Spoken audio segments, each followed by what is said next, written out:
Student, आज हम discuss करेंगे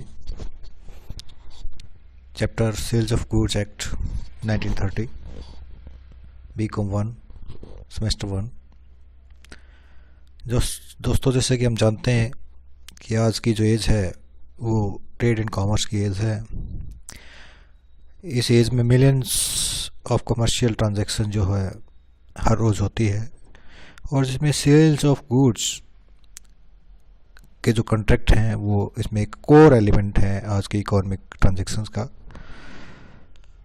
1930 से पहले सेल्स ऑफ गुड्स एक्ट जब बना था, उससे पहले जो सेल्स ऑफ गुड्स के कॉन्ट्रैक्ट हैं उनका जो रूल एंड रेगुलेशंस वो इंडियन कॉन्ट्रैक्ट 1872 में कवर होता था, जहाँ सेक्शन 76 और 123 जो है सेल्स ऑफ गुड्स एक्ट को कवर करते थे। लेकिन उसके बाद सेल्स ऑफ गुड्स एक्ट बना और सेल्स ऑफ गुड्स एक्ट जो है पूरे इंडिया में जम्मू एंड कश्मीर को छोड़ के अप्लाई होता था, लेकिन सेक्शन 370 हटने के बाद अभी जम्मू एंड कश्मीर में भी अप्लाई होता है। सेल्स ऑफ गुड्स एक्ट में सबसे पहले हम डिस्कस करेंगे definition of contract of sales, कि जिससे कॉन्ट्रैक्ट ऑफ सेल की हम बात कर रहे हैं वो क्या होता है, उसकी डेफिनेशन क्या है। Section 4 sub section 1 of sales of goods act में कॉन्ट्रैक्ट ऑफ सेल को डिफाइन किया गया है। इसमें लिखा है, विक्रय अनुबंध एक ऐसा अनुबंध है जिसके द्वारा विक्रेता एक निश्चित मूल्य के बदले क्रेता को माल का स्वामित्व हस्तांतरित करता है अथवा हस्तांतरण करने का ठहराव करता है। यानी कि इस एग्रीमेंट में आपको जो इम्पोर्टेंट चीज़ पता लगी इस डेफिनेशन से कि एग्रीमेंट ऑफ सेल या कॉन्ट्रैक्ट ऑफ सेल जो है एक कॉन्ट्रैक्ट है जिसमें एक सेलर जो है एक निश्चित मूल्य यानी प्राइस के बदले में अपने माल का, अपनी गुड्स का ओनरशिप टाइटल, स्वामित्व ओनरशिप टाइटल ट्रांसफ़र करता है या फिर ट्रांसफ़र करने का एग्रीमेंट करता है। ट्रांसफ़र करता है का मतलब है कि अभी आपने पैसे दिए और उसने आपको गुड्स ट्रांसफ़र कर सौंप दी। हस्तांतरण करने का, ठहराव करने का मतलब क्या है कि आप आज बैठ के बात कर रहे हैं कि आज से एक हफ्ता बाद या 10 दिन बाद आप मुझे इतने पैसे देना और उसके बाद मैं आपको ये वाली चीज़ दूँगी, यानी हस्तांतरण करने का ठहराव हम कर रहे हैं। तो इस डेफिनेशन को पढ़ने से पता लगता है कुछ महत्वपूर्ण बातें जो कॉन्ट्रैक्ट ऑफ सेल्स के बारे में पता लगे, यानी इसके क्या फीचर्स जो हो सकते हैं। यानी एक एग्रीमेंट कॉन्ट्रैक्ट ऑफ सेल है तो उस कॉन्ट्रैक्ट के क्या फीचर होने चाहिए, यानी कि characteristic of a contract of sales of goods. इसमें क्या होने चाहिए? Number 1, existence of purchaser and sellers, यानी कि दो पार्टीज होंगी, परचेजर एंड एक परचेज करने वाला का और एक सेल करने वाला होगा। दो पक्षकार होने जरूरी हैं। कोई एक पक्षपात अपने आप से कोई चीज़ माल नहीं खरीद सकता, ना ही अपने आप को कुछ बेच सकता है, यानी दो पार्टीज होना जरूरी है। तो एग्जिस्टेंस ऑफ गुड्स यानी कि जिस विषय वस्तु को बेचने या खरीदने की बात कर रहे हैं वो विषय वस्तु होनी चाहिए, और वो वस्तु चल संपत्ति होती है इसमें, यानी कि मूवेबल कमोडिटीज़ होती है। इमूवेबल कमोडिटीज़ में नहीं कवर की जाती। सभी movable commodity except movable commodities का मतलब है सभी movable commodities, any kind of movable commodities except notes and coins and actionable claims. तीसरी चीज़, थर्ड फीचर है प्राइस, यानी माल का जो विक्रय इसमें होगा वो प्राइस यानी कि मॉनेटरी टर्म में उसकी पेमेंट होगी।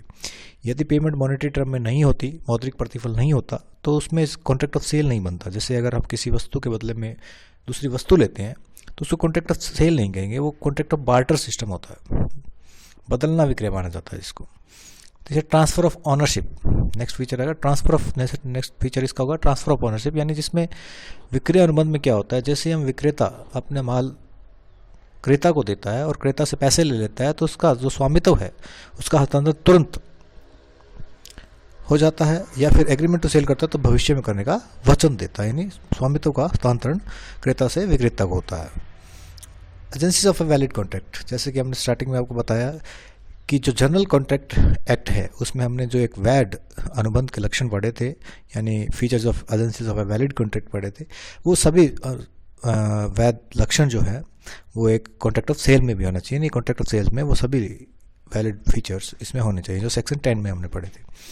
कॉन्स्टेंट सेल बीइंग ऑब्सोल्यूट और कंडीशनल, कॉन्ट्रैक्ट ऑफ सेल जो है पूर्ण या शर्तयुक्त हो सकता है। विक्रय अनुबंध पूर्ण हो सकता है या शर्तयुक्त हो सकता है, यानी कि जो कॉन्ट्रैक्ट ऑफ सेल्स है वो कंडीशनल भी हो सकता है, उसमें कंडीशन भी लगी हो सकती है।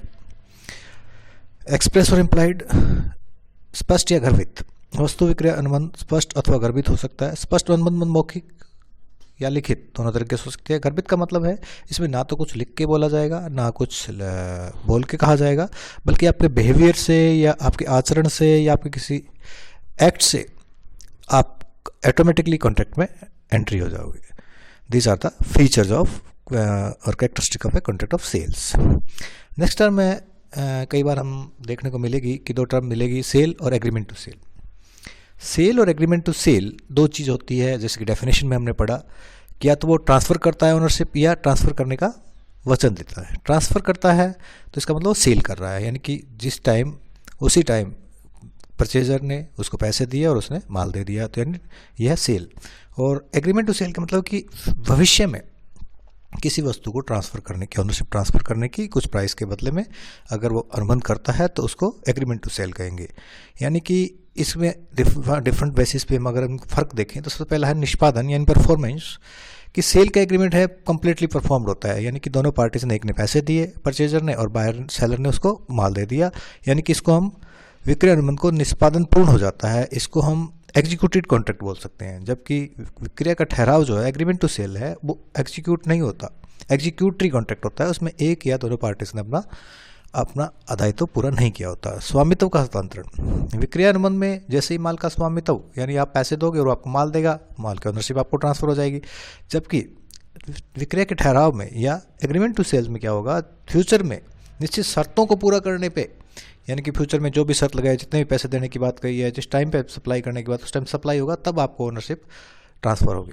मूल्य के लिए बात, यदि क्रेता का मूल्य चुकाने में त्रुटि करता है, इनकी एग्रीमेंट टू सेल में, कॉन्ट्रैक्ट ऑफ सेल में अगर आपको माल सौंप दिया गया है और उसके बाद आप उसके पैसे नहीं देते, तो विक्रेता जो सेलर है वो आपके ऊपर उसके पैसे के लिए, उसके मूल्य को चुकाने के लिए वाद प्रस्तुत कर सकता है। जबकि एग्रीमेंट टू सेल में माल की सपुर्दगी नहीं होती और माल का मूल्य न चुकाने पर विक्रेता केवल क्या कर सकता है, आपसे हर्जाने की मांग कर सकता है। हर्जाना किस टर्म में, कि अगर वो आपने नहीं खरीदा तो उसको कहीं और बेचना पड़ा, तो उसको क्या करना पड़ा, वो सस्ता बेचना पड़ा, उसको कुछ घाटा हो गया, उसके लिए वो आपसे हर्जाना ले सकता है। जोखिम, विक्रय में माल की क्षति, अगर कॉन्ट्रैक्ट ऑफ सेल है और वहाँ माल जो है खराब हो गया, तो खराब हो गया तो किसका है, आपने माल खरीद लिया, क्रेता का माल है, तो जो हानि होगी वो किसकी होगी, क्रेता की होगी, चाहे माल कहीं पड़ा हो, क्रेता के पास ही क्यों ना पड़ा हो। खरीदने वाले का नुकसान, विक्रय के ठहराव में क्या है, आपने अभी तक माल खरीदा नहीं है, खरीदने की बात की है, लेकिन खरीदने से पहले ही अगर वो माल खराब हो जाता है तो वो माल क्रेता का नहीं है, वो माल किसका, विक्रेता का है, और विक्रेता को ही उसकी हानि सहन करनी, सेलर को ही उसकी हानि सहन करनी पड़ेगी। अधिकारों की प्रकृति, विक्रय की दशा में क्रेता माल का संपूर्ण स्वामित्व बन जाता है, यानी कि जैसे ही सेल होगा, सेल का एग्रीमेंट, कॉन्ट्रैक्ट ऑफ सेल होगा, आपको माल मिल जाए, पैसे दे दो, आप कंप्लीट उसके ओनर बन जाओगे। जबकि इन एग्रीमेंट टू सेल्स में क्या होता है कि आप उसके कंप्लीट नहीं बनते, बल्कि आपके बीच में एक एग्रीमेंट होता है कि फ्यूचर की डेट पे जब आप उसको पैसे दोगे तो आपको माल सप्लाई करेगा, तब आप उसके कंप्लीट ओनर होगे। मीनिंग, नेक्स्ट है meaning and types of goods, यानी इसमें जो गुड्स वर्ड यूज हुआ है उसका क्या मीनिंग है और वो कितने टाइप्स की होती है। यहाँ पे goods means every kind of movable property other than actionable claims and money and includes stocks and shares, growing crops, grass and things attached to and forming part of the land which are agreed to be served before sale or under the contract of sale. Trademarks, patents, copyrights, goodwill, water, gas, electricity are all goods in general. It's only the movable that forms the goods. यानी generally ये क्या कहता है कि यहाँ property, goods का मतलब है मूवेबल प्रॉपर्टी, लेकिन मूवेबल प्रॉपर्टी में दो चीज़ों को छोड़ा गया है। एक्शनेबल क्लेम्स, यानी किसी के साथ आपने कोई लोन का एग्रीमेंट किया हुआ है या कोई डीडी है, ये सब एक्शनेबल क्लेम्स होते हैं। मनी मीन्स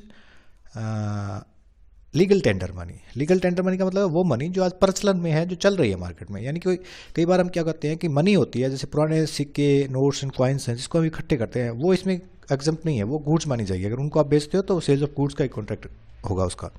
इसमें स्टॉक्स एंड शेयर्स हैं, उनको भी इंक्लूड किया गया है, ग्रोविंग क्रॉप्स को भी इंक्लूड किया गया है, लैंड का वो पार्ट्स जिसको कॉन्ट्रैक्ट ऑफ सेल्स में ट्रेडमार्क्स हैं, पेटेंट्स हैं, कॉपीराइट्स हैं, गुडविल है, वाटर, गैस, इलेक्ट्रिक, सबको गुड्स माना गया है। गुड्स एंड देयर क्लासिफिकेशन, यानी गुड्स कितने टाइप की होती है। इसमें जो गुड्स वर्ड यूज़ हुआ है, मूवेबल कमोडिटीज़ है, वो 3 टाइप्स की होती है, existing goods, future goods and contingent goods. Existing goods means those goods which are owned और possessed by the seller at the time of the contract. इन existing goods उन गुड को कहेंगे जिस टाइम आप कॉन्ट्रैक्ट ऑफ सेल कर रहे हो उस टाइम वो सेलर के पास उसके कब्जे में हो। Future goods means goods to be manufacture और प्रोड्यूस और acquired by the seller after making the contract. यानी कि फ्यूचर गुड्स कौन सी गुड्स होंगी, जिस टाइम आप उससे कॉन्ट्रैक्ट करने जाओगे तो उस टाइम एग्रीमेंट करने जाओगे उस टाइम उसके पास नहीं होगी। वो कहेगा, आप कहोगे भाई ये चाहिए, हाँ ठीक है भाई 1 हफ्ते बाद मैं आपको बना के दे दूंगा, या वो बनी बनाई कमोडिटी कहीं से ला के आपको देता है, जैसे रिटेलर है होलसेलर से ला के देगा, तो वो आपको कहेगा कि हाँ ठीक है मैं 1 हफ्ते बाद आपको ला के सप्लाई कर दूंगा, तो उनको फ्यूचर गुड्स कहेंगे। फॉर एग्जाम्पल जैसे कुलकर्णी है, फ्यूचर को एक फार्मर है जो किसी को कहता है कि मैं आने वाली फसल जो है मेरी मैं आपको बेच दूंगा नेक्स्ट सीजन में, तो ये फ्यूचर गुड्स है, क्योंकि कब वो फसल उसके पास कब आएगी, जब उसका सीजन पूरा होगा, फसल पकेगी तब, वो फ्यूचर गुड्स है। Contingent goods are those goods the acquisition of which by the seller depends upon the contingency which may or may not happen. Contingent goods is the part of future goods. Future goods में एक good होती है contingent goods, जो किसी contingency पर जिनकी receiving, यानी कि आप जिस पर्सन से खरीदने जाते हो वो आपको कोई contingency कंडीशन बताता है कि अगर वो कंडीशन पूरी हो गई तो मैं आपको सप्लाई कर दूंगा। यानी कि एक पर्सन कहता है कि ए कहता है बी को कि मुझे ये माल आपसे चाहिए, तो बी कहता है कि मैंने ये माल सी से मंगवाया, अगर सी मुझे सप्लाई कर देगा तो मैं आपको सप्लाई कर दूंगा। यानी कि सी उसको सप्लाई कर देगा तो आपको सी की सप्लाई क्या है, कंटीजेंसी है। अगर सी ने सप्लाई कर दिया तो वो आपको दे देगा। For example, Alka agrees to sell to Vivek a certain painting on if Chetan its present owner sells it to हर।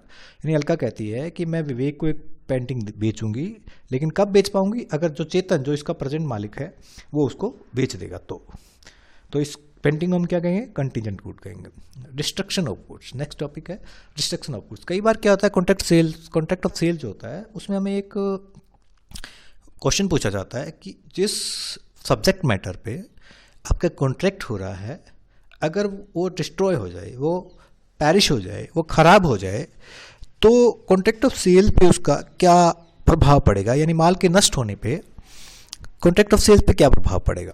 सबसे पहला केस है कि डिफरेंट केसेस हैं, जिन केसेस में माल नष्ट हो जाता है तो क्या प्रभाव पड़ेगा। पहला specific good perishing before the contract, कि अगर आप किसी स्पेसिफिक गुड्स यानी असर्टेन गुड आपकी है और उसके बारे में आप कॉन्ट्रैक्ट करने जा रहे हो और सेलर आपको जब बेच रहा है उस टाइम वो जो गुड्स हैं वो ख़राब हो जाती है, लेकिन सेलर को इस बात की पता नहीं होती, तो वो कॉन्ट्रैक्ट क्या हो जाता है, वाइड हो जाता है, क्योंकि जिस सब्जेक्ट मैटर पे कॉन्ट्रैक्ट हो रहा है वो कॉन्ट्रैक्ट मैटर एग्जिस्टेंस में नहीं है, तो उस पर एग्रीमेंट नहीं हो सकता। फॉर एग्जांपल, ए बी से कहता है कि आप अपना घोड़ा मुझे बेच दो, लेकिन जब वो ये बात कर रहे होते हैं तो उनका जो घोड़ा होता है, जहाँ जिस घोड़े बांधने की जगह होती है वहाँ बंधा होता है और वो वहाँ पर किसी कारण से मर जाता है, लेकिन बी को पता नहीं होता और बी उससे एग्रीमेंट कर लेता है, लेकिन बाद में उसको पता लगता है कि जिस टाइम हम एग्रीमेंट कर रहे थे उस टाइम घोड़ा तो मर चुका था, तो ये एग्रीमेंट क्या हो जाएगा, वाइड हो जाएगा। सेकंड केस है destruction of part of good sold. कई बार क्या होता है, आपको गुड जो बेची गई है उसकी सप्लाई डिफरेंट पार्ट्स में होती है, और क्या हुआ कि कुछ पार्ट तो उसने सप्लाई कर दिया लेकिन कुछ पार्ट क्या हो गया, खराब हो गया।